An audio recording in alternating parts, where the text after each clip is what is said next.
দর্শকরা, পরিস্থিতি নিয়ন্ত্রণে আনতে তেহরানকে দ্বিতীয় সুযোগ দিতে চায় যুক্তরাষ্ট্র। দ্রুতই পরমাণু ইস্যুতে সমঝোতায় আসার পরামর্শ দিয়েছেন মার্কিন প্রেসিডেন্ট ডোনাল্ড ট্রাম্প। শ্রীলঙ্কা আবারও রপ্তানিতে শীর্ষে।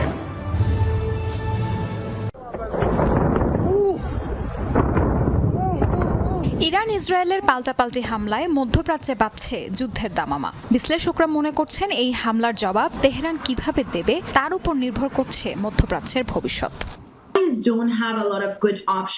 ইসরায়েলি হামলার জবাব না দিলে ইরানে তেল আবিবের আরও জোরালো হামলার শঙ্কা রয়েছে। এদিকে ইরান এটাও জানে হামলার প্রতিশোধ না নিলে ইসরায়েলের সাহস আরও বেড়ে যাবে। এটি একটি সংকটাপূর্ণ মুহূর্ত। তেহরানের সামনে নিরাপদ বিকল্প নেই। ইরান ইসরায়েলের হামলার পর এক্স হ্যান্ডেলে পোস্ট করেছেন মার্কিন প্রেসিডেন্ট ডোনাল্ড ট্রাম্প। জানিয়েছেন 2 মাস আগেই সতর্ক করা হয়েছিল তেহরানকে দ্রুত পরমাণু ইস্যুতে